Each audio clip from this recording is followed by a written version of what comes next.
I was able to finally, after so many years, get the remainder of my handguns back. This battle has been raging for about 10 years now. You all remember the battle of Danny Brand, right? You all recall the fucking allegations. There were some serious allegations against me. Jesus fucking Christ. So, yeah, I had that domestic incident, all bullshit. And I had to go through the hoops. They take your Second Amendment away. Before anything is said, done, no fucking trial yet, no nothing. The second the accusation is made, they remove your Second Amendment right.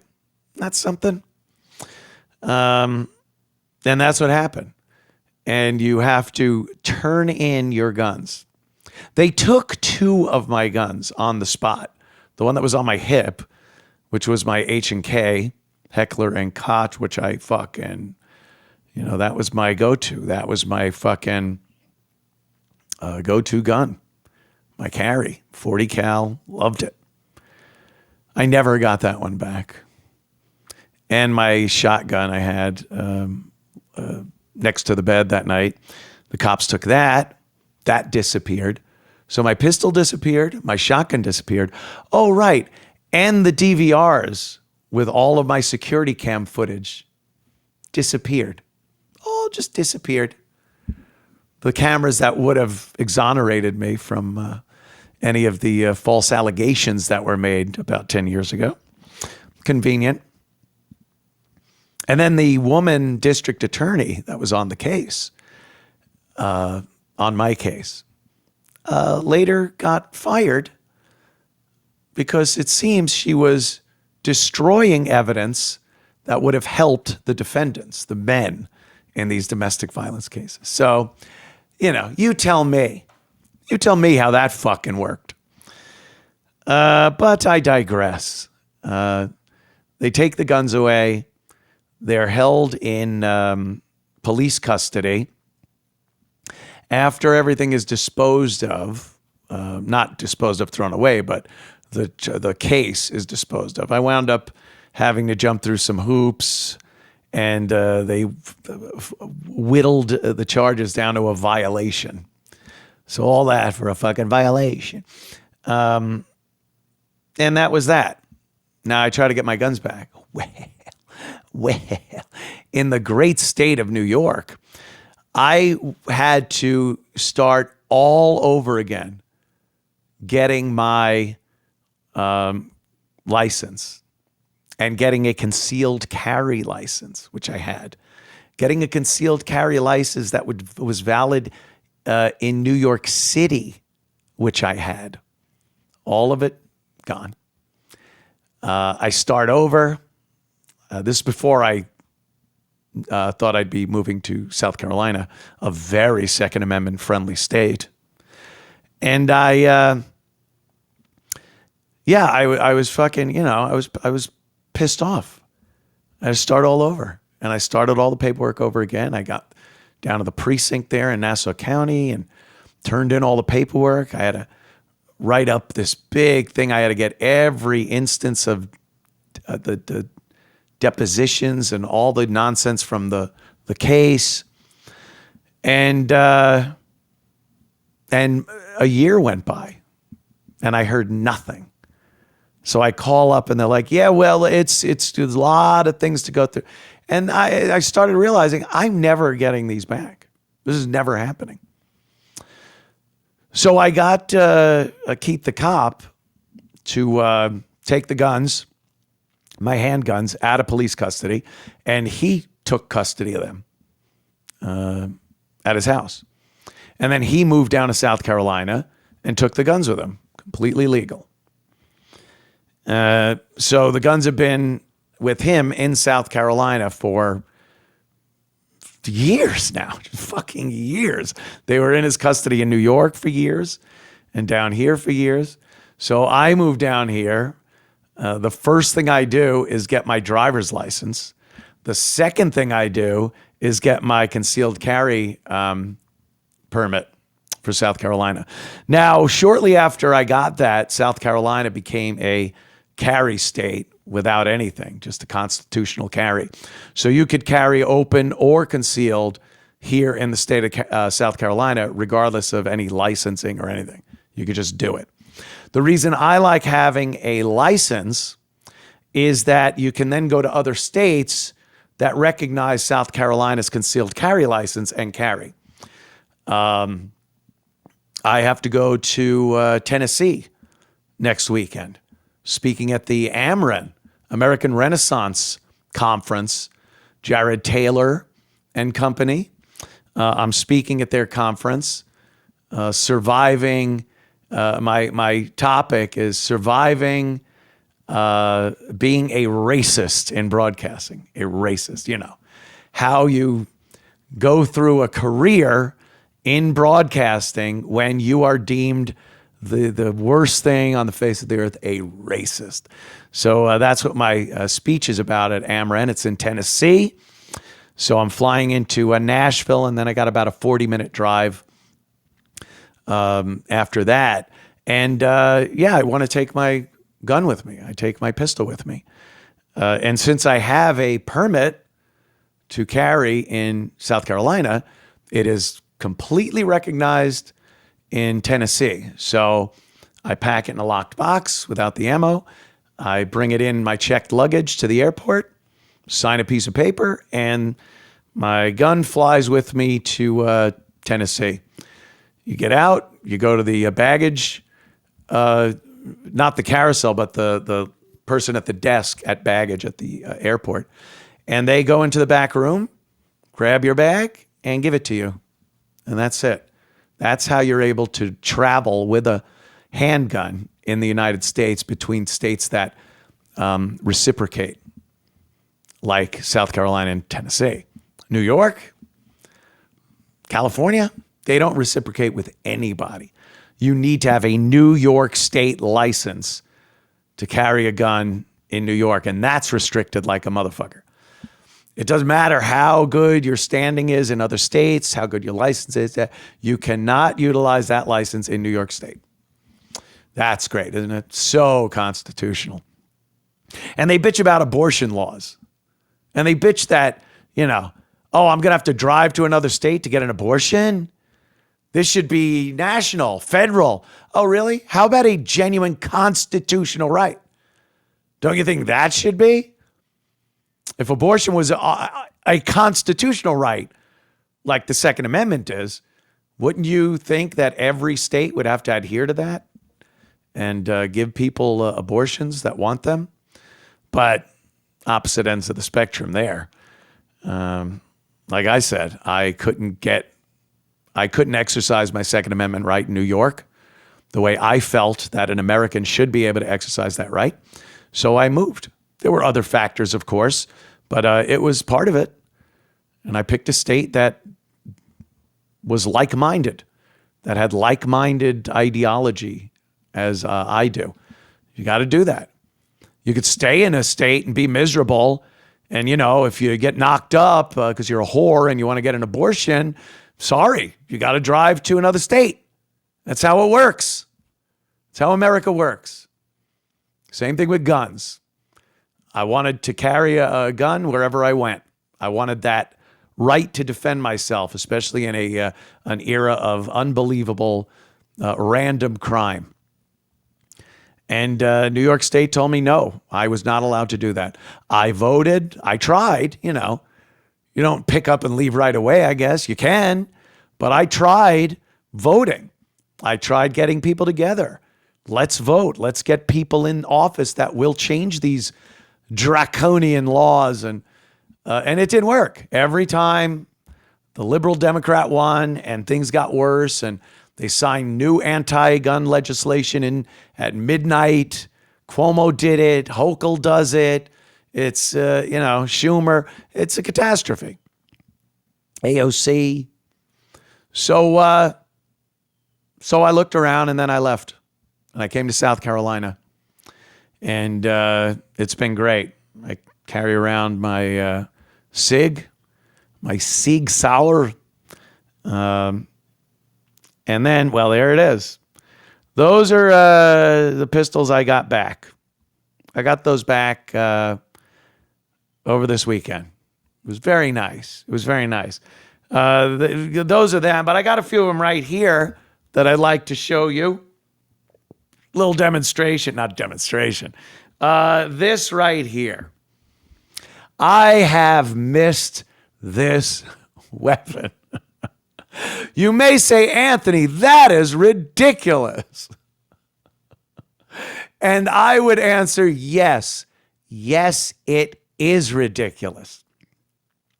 This, of course, if you play Call of Duty and a few other video games, is the infamous Desert Eagle, a 50 caliber pistol. This is a special one because it came with a bunch of other barrels too. It came with a 357 Magnum.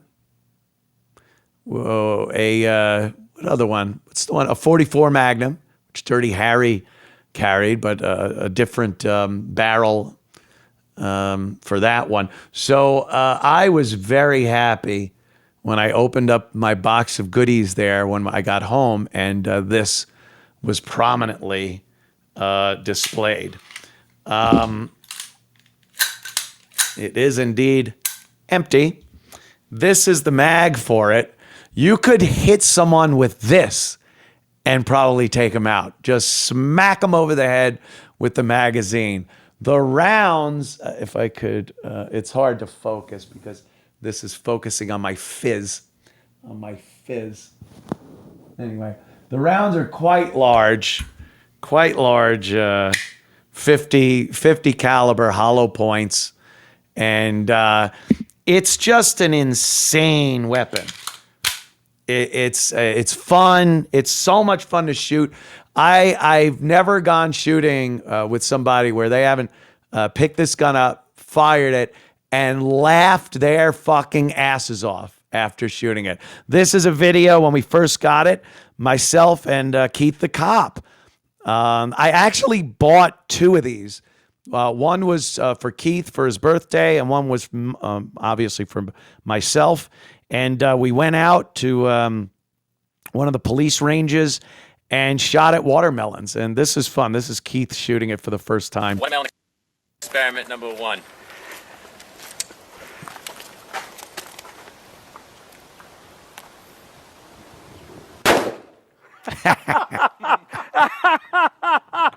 You just gotta laugh. Oh my God. Isn't that fun? Yeah. It's a fun gun to shoot. Is it practical for anything? I don't know. Shooting through engines. Yeah, the practicality, it's not a carry weapon. Although I did carry this on one occasion just to see what it would be like. I have a shoulder holster for it. So it was quite interesting to carry this thing. It weighs a ton. When you shoot it, you best really strong arm this. If you limp wrist this thing, it's going to come up. It could really hurt you. It could bang you in the head. And it's very dangerous because there have been people where it hits them in the head and then they fire another round. I don't think that's happened with one of these. But you wanna hold this fucking thing for all it's worth. The worst part is if you even limp wrist it a little, this needs every bit of energy to pull this slide back again. It is a heavy fucking slide.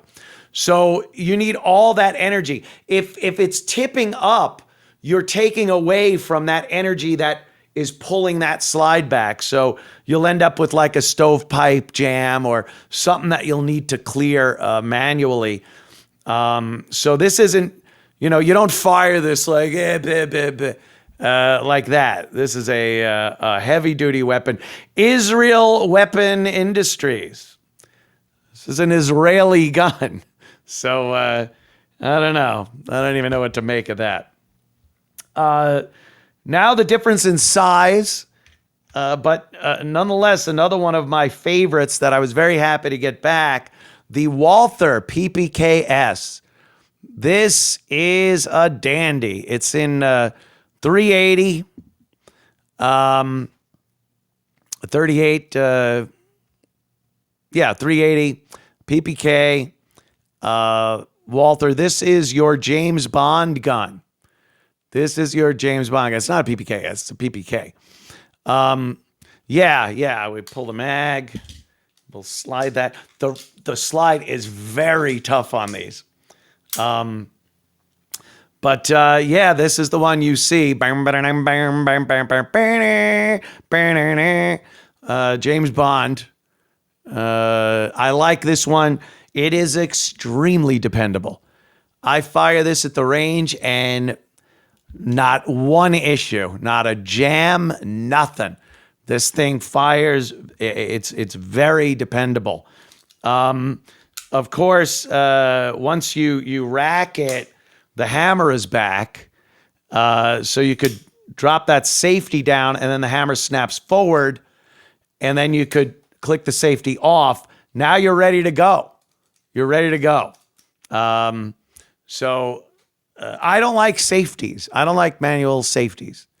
Here's my safety. I think if time is of the essence and you really need to use that weapon, I don't like any other additional steps in between drawing and firing. Some people carry without a round in the chamber. I find that very odd, especially if it's a gun where, you really got to pull that fucker back. In a stress situation, if you don't get that thing right, and now you have a useless, jammed up gun. I'd rather, if you need to, hey, put the safety on. And then, at the range, practice the shit out of drawing and taking that safety off so it becomes second nature. But again, it is an additional step. So I'm not a big fan of the putting the safety on when you're carrying a weapon like that. So, but there it is, 380, relatively small caliber, but very effective. I don't think many people aren't persuaded by a 380 when they have a few of them lodged in their body. I think they will stop doing whatever you want them to stop doing. Then I have these. These are very odd, I mean, Old West style 45 caliber pistols. I love these. These are two Ruger. They're matched. They're a matched set. This is from the NRA 2009 Gun of the Year. This was dubbed NRA's Gun of the Year in 2009. These are matched sets with matching serial numbers. Of course, -1 and -2, but the serial numbers match. I have a special place in my heart for Rugers. The first pistol my dad ever got me was a Ruger Super Single 6 22 caliber pistol, just like these, only in 22 caliber. And I loved it. I loved learning, opening up that gate. Listen to that. Turning the cylinder, loading it up. When you unload it, like the old movies, you line that up and push this down and the shell comes out. And then, reload again, shut that, give it a little spin, and, you're ready to go. They're just beautiful, beautiful matched weapons. Anyway, very happy to have these back. These have never been fired, and I will never fire them. 45 caliber. I will take these. I'll shine them up real nice, and I'll have them mounted in a nice case, and probably put them back there when I have this wall taken care of. That's happening soon too. We're gonna have a totally new background, a little more nicely done. I kind of just threw this together to get the show going, but yeah, there'll be a lot of nice, really good gun displays and things like that. Here is a Nighthawk custom. I do like 1911s. I am a fan of the 1911, and a lot of people might say, "Well, Anthony, you say you don't like safeties. You don't like a safety." 1911s are pretty much known for this safety back here. If you carry it, you chamber it, your triggers, your hammer's back, you're ready to fire. The only thing preventing it from firing is this safety right here, and you carry it in that condition. I don't mind these. The safety is right there for you. It's not a weird, awkward switch. If you're used to carrying 1911s, it is second nature for you to click that safety down if you're drawing. It's right there, easily done. Not an awkward button by the trigger or anything like that. So, yeah, I'm a fan. I'm a fan of the 1911s. And Nighthawk, this was a good one. The grip is amazing on that one. You can't have a 1911. Yeah, there you go. Here it is. Boom, boom, boom.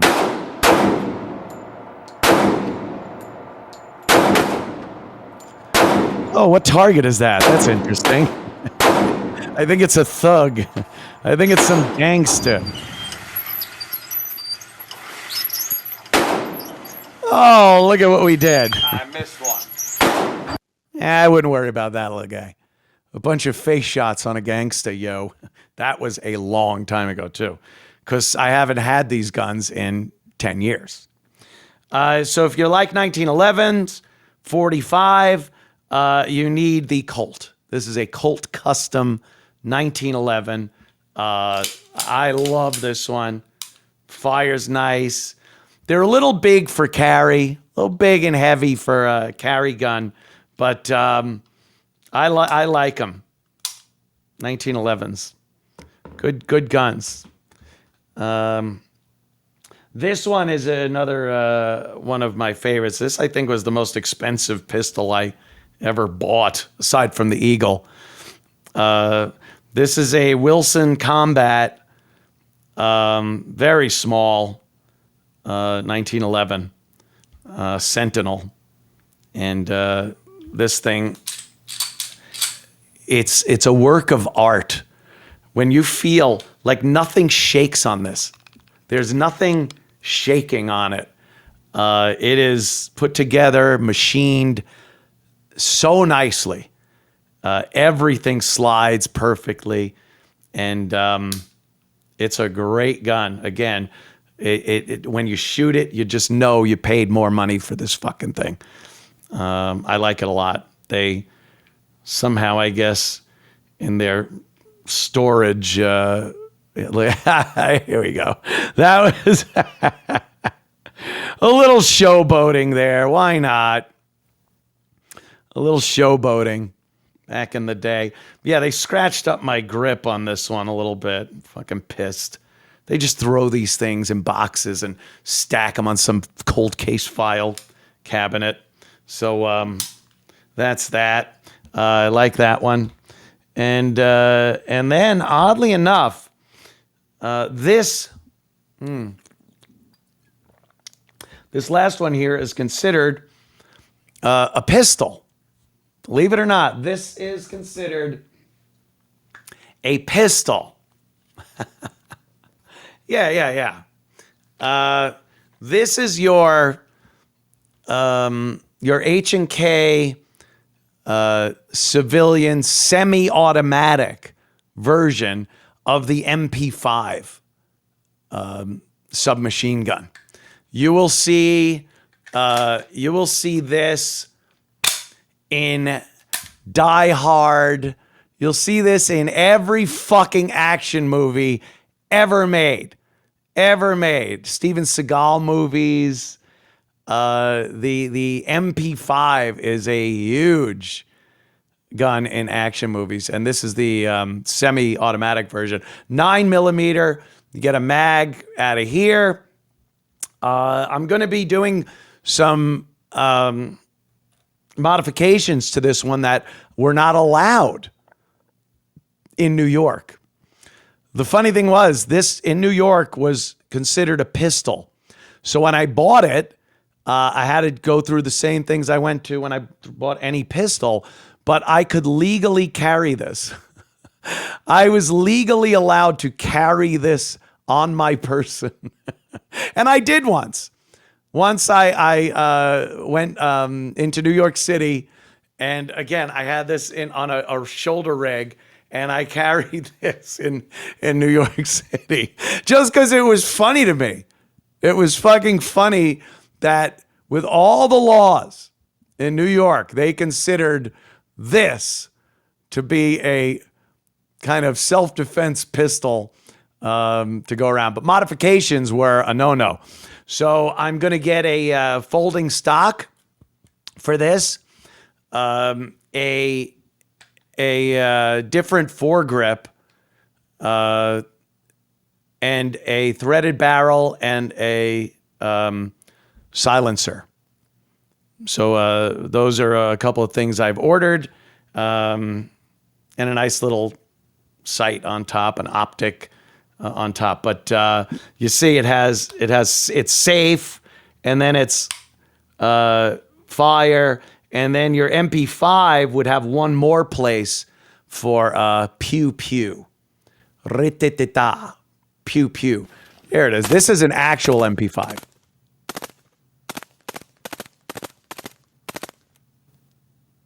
Yeah. And by the way, that's how long the mag lasts. In movies, they're running around, shooting up people, shoot the glass, all that shit. But in real life, you're very surprised the first time you fire weapons at how quickly that ammo runs out on you. But those, I have a few more. I got a Glock and a couple of others, Smith & Wesson, a few other pistols there. But these were the ones that I was just really psyched to get back after so many years. Very excited to go down, clean them, take them to the range, fire them again. I mean, yeah. Especially the Eagle. That one is an attention getter. You go to the range with this fucking thing, and everyone's in their respective booths, and you go to the range, and that first shot you take, boom! Boom! It brings the boom!